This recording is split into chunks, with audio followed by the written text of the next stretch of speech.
regenerating the land after extraction, or what happens when charismatic dirtbags leave town. I view my yoga community as an ecosystem. My teacher, Kristen Crash, moved to Ecuador with her partner, bought a barren couple of acres in a cloud forest, and turned it into a regenerative food forest. They now grow heirloom cacao, considered some of the best in the whole wide world.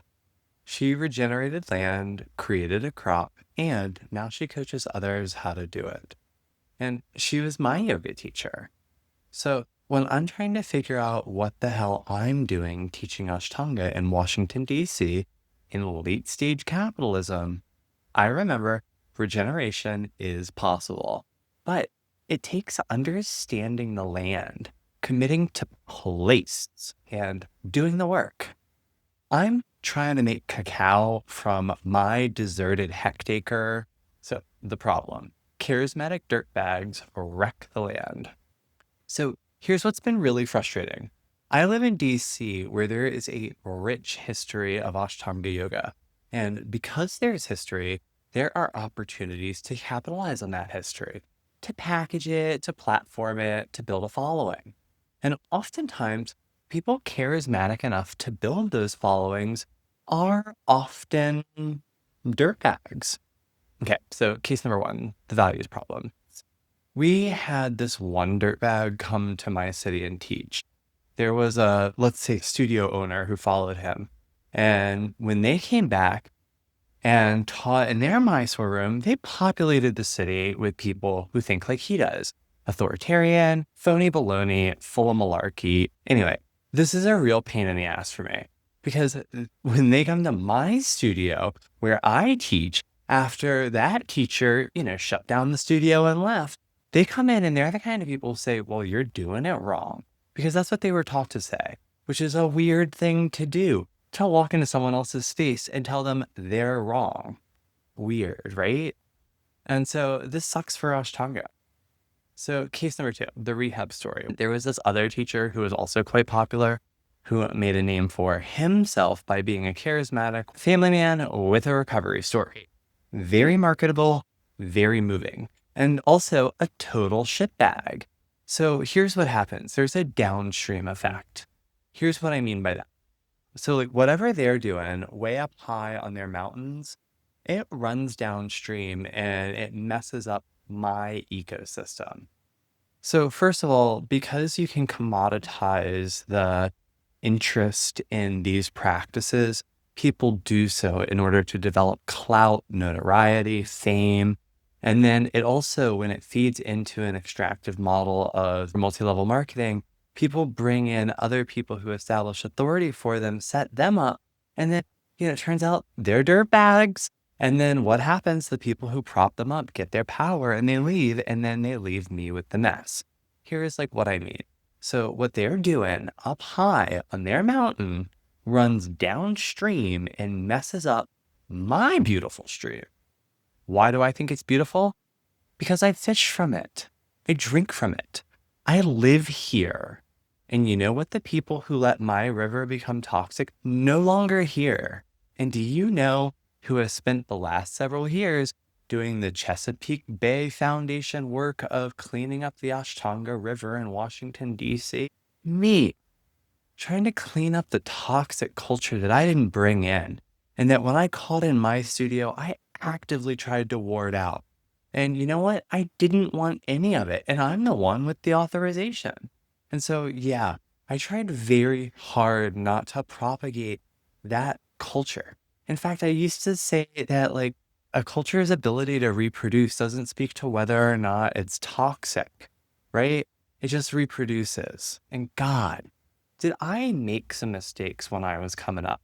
I bought in hook, line, and sinker to some of the stuff. I believe the one teacher gatekeeping, it was wrong-minded. And thank God for folks like Janet Walco, who is just a professor, right? And she's a math professor, and she just kept it moving, doing her thing in her neighborhood over in Bloomingdale. She hangs out with her local community, doing her thing, going paddleboarding, and just being a force in her neighborhood. And that's what real people do. They live in the neighborhood, they raise children there. Not me, but they hang out with the people in their community because they're part of a community. And like it's not a multi-level marketing scheme and it's not a way to accumulate power, but that's what people do. They come in, they wreck the land, and they leave. I love using the farmer's market analogy, but here's what I really mean. Local matters. My teacher went to Ecuador. She bought land, she stayed. She built all of the structures on that land by hand from what was on the land. And she's still there 15 years later, working the same land, building the same forest, teaching the same neighbors. Maybe it's 8 years now, but it doesn't matter. That's how regeneration works. You can't regenerate land you don't live on, right? You can't, not in a nurturing, holistic way, because you can't regenerate community you're not part of.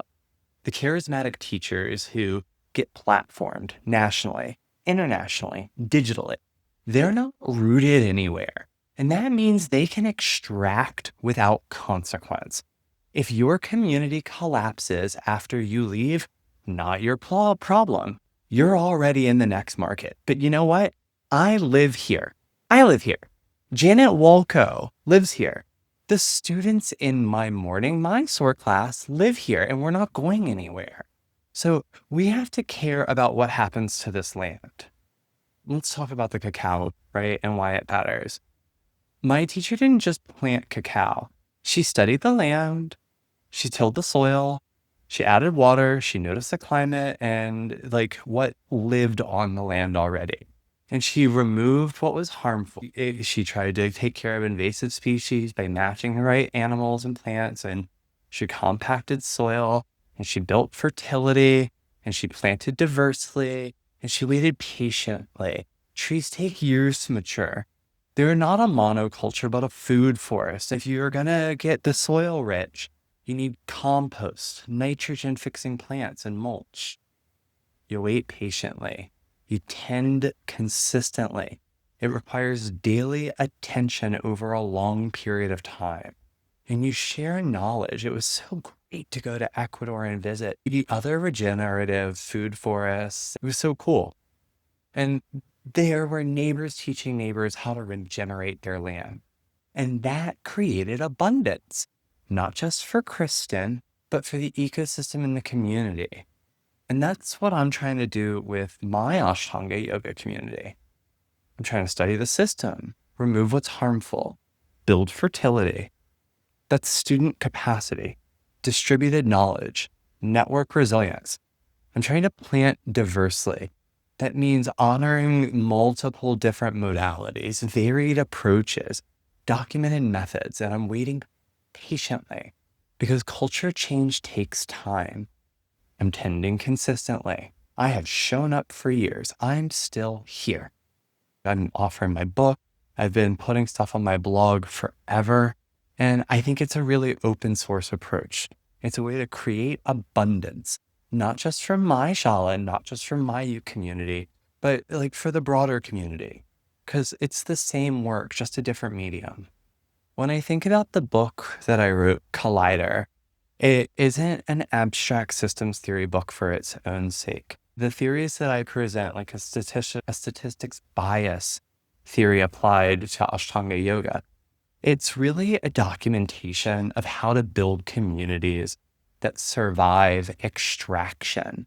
Because I've watched what happens when charismatic individuals abuse students. They burn them out. They teach harmful patterns. They build dependency on their personal authority, and then they leave. I've had to say I'm sorry because I have made mistakes, and I am sorry for any mistakes that I've made that I don't even know that I've made because I'm sure they're out there too. The community either collapses or spends years detoxifying. I'm concerned that if we don't take care of the opportunity right now to get rid of the malarkey in an honest way, we're going to see Ashtanga yoga and the Mysore style go away for a long time. It's going to take generations for the synthesis to be allowed to reemerge without the fingerprints of this current whatever it is. Linear thinking says that the single teacher was a single bad person. And so we just need to get better teachers. But Nah, dog. System thinking asks, why does the structure keep producing this outcome?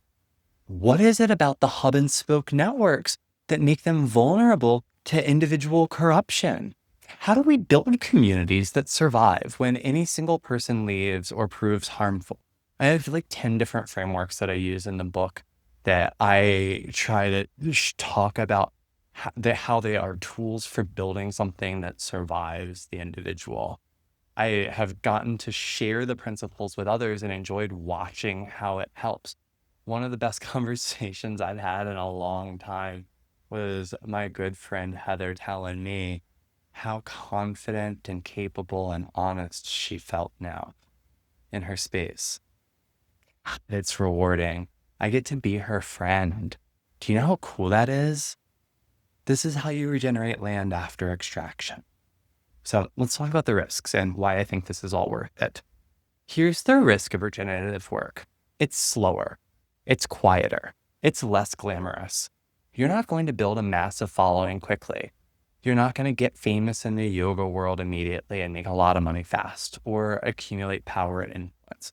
You're going to serve the same local community for years, build slowly and steadily, and make enough to sustain yourself, but probably not get rich. And you're going to distribute power rather than accumulate it so you can take some time off. And that's really important because what you're building will still be here in 10 years. It's not going to die with you. The food forest will be mature and the soil will be rich and the community will be resilient.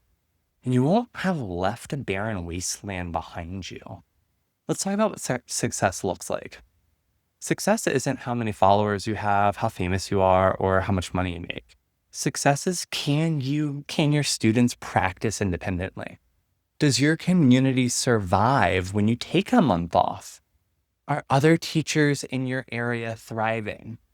Have you trained teachers who've gone on to serve their own communities? Is the culture healthier than when you started? Are you regenerating or extracting? That's the measure.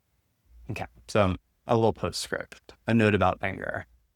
After I was assaulted a number of years ago, I kind of lost access to my own anger, and I didn't think that was weird. I was so traumatized. I had PTSD and didn't realize it. And my Iyengar teacher, the very same that recommended Ashtanga to me, by the way, the one I apprenticed under, she was the one that said that I should be angry, and she thought it was weird that I wasn't.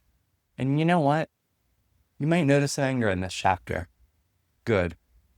You should be angry when you watch people wreck communities and leave, when you watch people prop up other people who are toxic, clearly, in order to swing off of each other's fame and notoriety. The framework in this book, it's calm, it's systematic, it's analytical. I actually tried to take the heat out.